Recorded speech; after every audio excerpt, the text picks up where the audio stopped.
Today is my great pleasure to welcome an award-winning singer, a songwriter, a true queen of disco, and a mother of five, and the host of her own podcast, Spinning Plates, Sophie Ellis-Bextor. Sophie, thank you so much for joining me today. Thank you so much. That was a lovely introduction. And to begin with a question, many people, and I personally wonder about, how do you manage everything? Being a mother, touring, recording the music, and you just released a new album at the same time. What is the secret of balancing all of this? Well, making the album is one of my favorite things. Yeah. So Perimenopop was my eighth album that came out last year, and I think look, everybody's got busy lives, haven't they? But I think from my point of view, what really helps me is two things: one, support, and two, love. Actually, because I'm so passionate about what I do, and I think if what you do makes you happy, it's much easier to find time for it. Absolutely. Today we're going to talk about fashion, and which Yes. is clearly have been a very important part of your life and your career. Yeah. And I was listening and watching some episodes of your podcast and interviews, and I noticed that you often talk about supporting young talents, and you just mentioned that, and that you love the stories behind designers and the work. Throughout your career, you were in and supported many designers. What usually draws you to independent or emerging designers? Oh, I mean, look, I'm a magpie, so I guess I look around at things that make me happy and attract me. Um, and I think probably a lot of my what I'm attracted to in general is just people that allow me to play. Because for me, fashion is about a little bit of transformation. And I think from the moment I was small, it amazed me how clothes can make you feel better. They can lift you or help you get into character. I mean, my mum, she was a trained actress.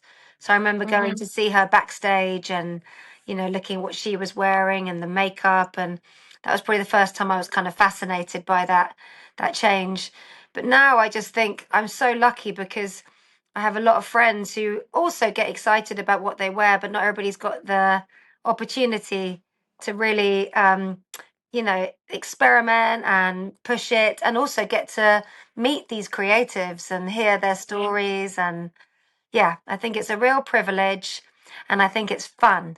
I mean, you don't have to be on stage to appreciate these things. Of course, I see people all the time on the streets where I'm like, wow, that's such a good look. But it's never stopped being fun for me, I think. Do you remember the first time the independent designer something created for you? That was a special occasion or that was just for the stage? Do you remember that? Um, yeah, I think I mean, I suppose some of it's quite. I'm not sure all the names have stayed in my head, embarrassingly, but definitely Probably I you would remember. describe the look, the dress, the what. Yeah, I think when I was in my first band, I would start meeting people, start meeting creatives, and I think my first introduction probably was by meeting a stylist and being taken kind of, it's like a peek behind the scenes, isn't it? So they would talk to me about people and introduce me and start. That's when I started. I went to, my first few fashion shows when I was a teenager. And I mean, I'm lucky. I grew up in London, so there's a lot that happens in London. It's always been a Yeah. fashion capital. We like clothes here. We like innovation. We like youth culture. So I think if you are a teenager in London and you're thirsty for it, there's loads of it. And do you think there is a huge difference between independent designers and larger fashion houses? What, from your perspective, emerging designers can bring to the fashion that fashion houses cannot? Well, there's often a sort of fearlessness, I think.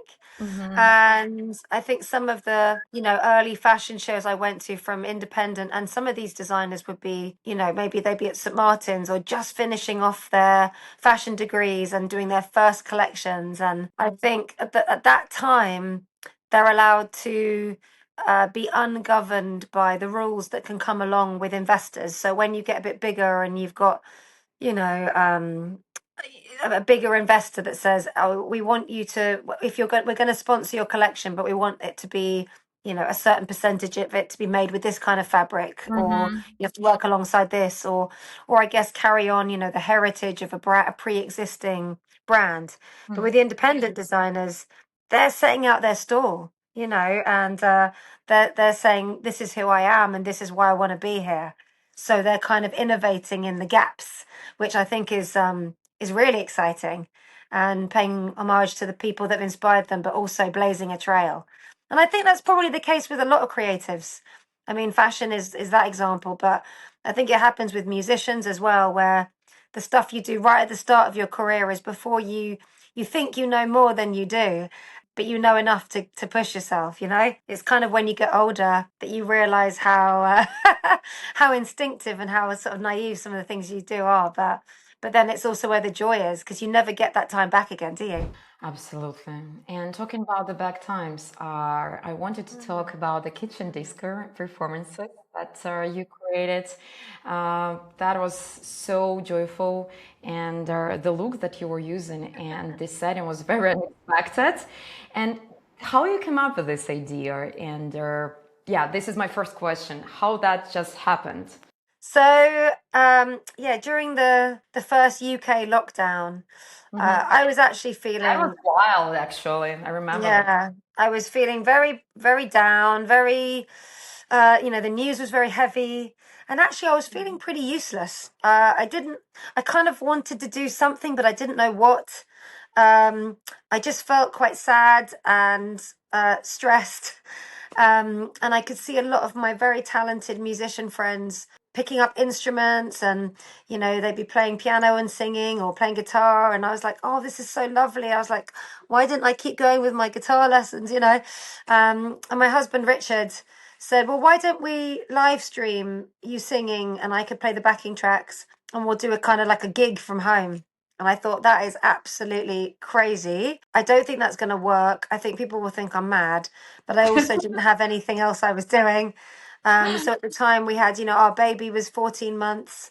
The Hmm. other four kids, I think the eldest was 15. So it was very scruffy. It felt very chaotic. But I put on a sequin catsuit, and I thought, right, I'm just going to do this. And actually, firstly, immediately afterwards, Richard and I felt better, actually. We felt we'd alleviated a little bit of stress. We'd given ourselves a project, so it took our minds off it. But also, we had really lovely feedback from people saying, oh, that was actually really nice, or that helped me feel a bit less alone, or a bit less worried about things. And so from then on, we just thought, well, let's do it again next week. And we just kept going and going and going with this beautiful community that came out of it. And it just gave Richard and I something to do, like somewhere to put our brains and our energy when we were also feeling so, overwhelmed with all Hmm. the news. So it was a very helpful tonic and a really lovely community. And it became like a catharsis, all the stress would kind of go out into the Absolutely. music, Hmm. and Yeah. I'd always feel better afterwards, every time. Yeah. And I think that that period show you that probably that creativity can flourish even more when there are fewer resources and there is Yeah. only imagination, and that was so cool. And I remember all that videos and that disco ball was like, oh my God, this is genius. They just Uh, renovated their kitchen to the disco club. That was so well, it was cool. already like that. We already had the disco ball up. Ah, Yeah, the sequin bunting was already there, the laser lights, the smoke machine, all of that was already in our kitchen. That's how we live all the time. But I think it also reminded me, I think up until then, I'd thought that what I do and the music I love made mhm. me happy, but maybe was, I don't know, maybe not. It was a bit superficial aspects to it, it was a bit of frippery. It reinforced what my heart was telling me, which is that Well, you're bad it planning, matters. right? So it just There is a happened. value in joy. It's not just something that happens sometimes that's not that significant. It Well, you're bad actually, planning, right? So it yeah, just it's part of happened. what we actually need it. Human beings need it. Hmm. Yeah. Yeah. Talking about the creative process, could you walk me through your creative process when you start a new project, a music video, a photo shoot, or tour? Where do the visual ideas usually begin? Because your visuals, your silhouettes are fantastic, incredible all the time. But it is Thank there you. something that's starting from the music, from your personal mood, or perhaps an external inspiration like film, art, plays, because you are traveling a lot. Yeah, well, first of all, I don't think they always are great. I think I've definitely made mistakes, but I also don't think that matters. I think it's more important to I think have making to have mistakes actually is very important. yeah. Yeah, I think it's good. So I don't mind. It's like I think it's better to put yourself out there than not. And I think for me, I suppose the kernel of it actually is probably from how other pop stars made me feel when I was growing up. And if I liked someone's music, I would absolutely want to drink in their whole world. I wanted them to take me by the hand into everything that they were telling me. So every photograph I'd pour over, if they had makeup on, how their hair was, the dedications on the sleeve note of their album artwork, their videos, all of it. It all really mattered to me. I think if you're a fan, then the music is obviously the biggest thing, but everything else is also setting the scene and informing you. So the people I loved were very visual artists. So whether it be Madonna or David Bowie or Prince or the Britpop scene that exploded when I was a teenager, all of it had a visual identity. When I was little, I could dress up like Madonna if I wanted to, and Wow. yeah, because that's how you show you're a fan, don't you? You get the fingerless gloves and, the pearl necklaces and the lace and the rah-rah skirts and, put the beauty spot on because that was 80s Madonna. Like, okay, I'm a Madonna fan. I'm going to dress like Madonna today. I think people have always done that. If you look at music scenes, there's often a fashion scene that follows it, an aesthetic. I think when I had the chance to start to create, go on stage and sing, I'm like, right, what matters to me? What tone am I setting? What am I telling the people watching me aside from the songs I'm singing? And I feel like all these things are tools. They're tools in your handbox. If you're an artist, these are the things you have. Because once everything's out there, it gets diluted. It can get misconstrued. It's out there in amongst a billion other things. So you might as well be as direct as you like with you as the source to kind of keep the communication as clear as you can from where you're standing. So every time I've made a music video or done a photo shoot, I see it as an opportunity to inform more about the world I want to take people to. I don't understand when artists get grumpy or dismissive about the aesthetics of what they do. I understand if it's not your bag. I think it's really good to embrace the privilege of it. Plus, you're at the epicenter of so many people's talents. I don't do anything on my own. Nothing. Even when I'm singing on my own on stage, there's someone shining a light on me. Someone's built the stage. Someone's, orchestrating the sound. Like there's always talent supporting what I'm up to. And so when I make a video, I'm like, wow, everybody's here to put this visual to a song I'm involved with. That's amazing. I think that's incredible. So I've always really loved that and enjoyed it. And it is really fun. You get to really play.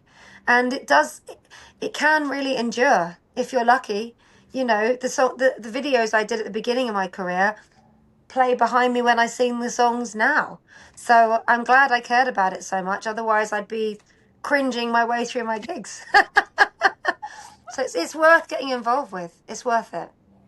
Nevertheless, that you're saying that you're working with a team, I remember some interviews you mentioned that you have been working as a stylist for yourself for a really long time. What about now? Is it the case today, or do you have your personal stylists, or you still have very strong vision of what you're wearing on a stage or in the videos? It's kind of the same as it's always been, really. If I'm doing something like a big headline tour, or I've got a really big event, or it's a video, I always employ a stylist. And I haven't had very many because they tend to be quite long relationships. So the lady I'm working with now, Victoria, we've been working together for a couple of years, I think, maybe 3 years. And she has really, we have fun. She really knows me. But there's only been a handful over the years, actually. I think it always comes from what I like and what I don't like, because I'm the one wearing it and I enjoy it. And then I think that's what keeps it consistent, really. But I think what stylists do, I think it's quite a tough gig, actually, being a stylist, because you've got a few strands you've got to keep on top of, obviously delivering the final image, but also, they'll often over deliver. So if I'm wearing one outfit on a red carpet, I've probably had a choice of 15, and that's a lot of work to pull in all those things, to negotiate, to get it so that it all like logistically works and you've got the right thing in the right place and the right size. But ultimately, I think it's been a way for me to be introduced to new designers, to gain more confidence, and also I like sharing ideas with people and bouncing off them. So I've always done that. I do that when I make music as well. I find I'm the best kind of creative when I'm with people I trust, I can share my ideas with and edit and incorporate. And I'm a very happy collaborator. I enjoy that world a lot. And are you usually the final person approving the look, or do you sometimes prefer to give the final creative decision to someone else, or director, producer, probably a husband or the stylist? No, it's me. It's got to be me. I'm the one who's got to walk out there. And also, I've always enjoyed getting myself dressed. Like, I like it. It's not something where I think I'm very fortunate, because I've always taken for granted the fact that I know what I like. And actually, I've realized that that's not something that everybody feels like. Some people never really quite feel they quite know what they want. Like, and it goes into my home as well. I know what I like. I know the colors I like. I know what I want my environment to be like. I know what kind of clothes I like to wear. And so, of course, occasionally, especially when I was younger, you might try something on and think, oh, I kind of want to see what I'm like if I'm this sort of person or that sort of person, because I think that's normal to try on different hats and experiment. But it's kind of always led me back to pretty much the same person I was when I was about 8 years old, I think. I feel like I crystallized a bit at 8 and then probably again at like 17. And then those were my two big shifts. And after that, not much has changed. And I remember you mentioned a couple of times that you have a huge wardrobe with a lot of costumes. Yeah, too much. I'm absolutely... Never too much, never too much. I'm absolutely terrible. I mean, the trouble is I love vintage clothes, and shopping vintage and secondhand there's two elements. One is it's often much more affordable than new clothes. And secondly, you're never going to see it again. So if you combine a bargain with an exclusive, it's probably going to end up in my suitcase, because I'm like, I'll never see it again. And so I come home from every tour with loads of new clothing, and I don't wear as many outfits as I think I do. I think I've said to my eldest boy the other day that I think I could wear a different outfit every day of the year. I've definitely got enough, but I end up wearing 20% of my wardrobe probably. It's a dream. I also wanted to talk more about the team, as you mentioned that you are the main person, but still the team is very important. And as a Flying Solo Awards trying to embrace and light up that people who work in behind the scenes, people sometimes don't understand how many people were involved in that visual. Do we need to talk more about that, or do we need to embrace that young talents, or it's absolutely fine and that they're just job to be in the second line? What do you think? I don't really know. I mean, I suppose from where I'm standing, I'm very aware of it. I suppose I do try to give credit where it's due when I'm working, but maybe not everything is intended to be public facing. I think for most people working on the other, the behind the scenes, for them, they're not necessarily looking for public affirmation, but they want a respectful workplace, the tools to be given the right tools to deliver on the job that they can do, and then employment. I think for most of us creatives, where that's like your baseline, isn't it? You want to get the jobs, you want to be treated well when you're doing the job, and then you want to be booked again, please, and paid correctly. And I suppose the problem can come with the fact that there's been a lot of cutbacks. You know, it's an ever shifting world. People have to be nimble and flexible within their work. And I think for everybody, you've got your quite bespoke relationship between doing the jobs you're doing for the love of and the jobs you're doing that more like keep the roof over your head.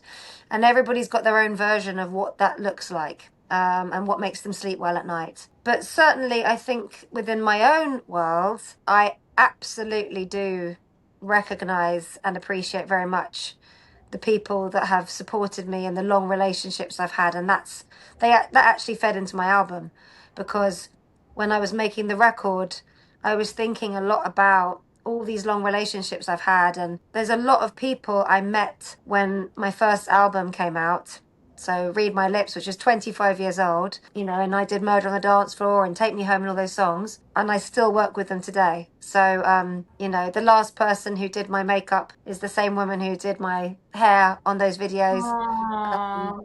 I've got the woman who directed the videos for those two is still my video director now. My artwork people are the same.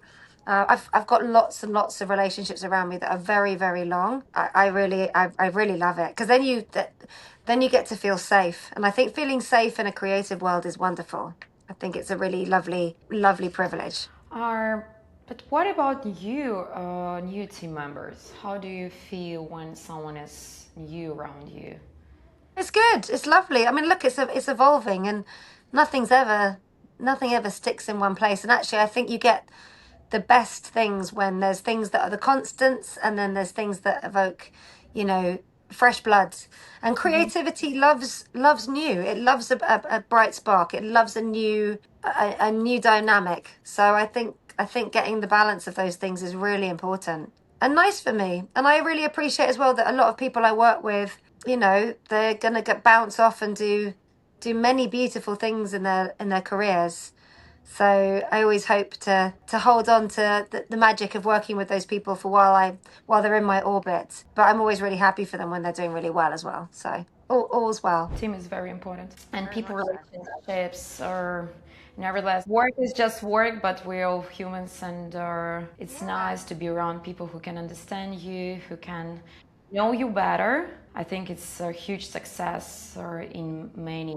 I think it's pretty vital, actually, because really, most of the time, the job itself is a fraction of what you're up to, and most of it is the padding. You even on a shoot day, if I'm working with a totally new shoot team on that shoot day, you have to kind of fast track your relationship, so you'll be sharing small talk and stories and people we know in common and that kind of thing, because really that makes everybody work happier, more efficiently. And I think that's actually what to be honest with you, there's always more people can do the job. It's actually about the personalities is probably the best thing. You want someone who's nice to be around, and you're hoping you're that person too. Absolutely, absolutely. Yeah. Sophie, thank you so much. Thank you for your time, and thank you for your kind words. And I really appreciate that you find your time. And Yeah, my pleasure. thank you for supporting us. Fashion Awards is something we're doing the very first time. We're Yay. excited. It's cool. What you're doing is good. It's really Thank you good. so much.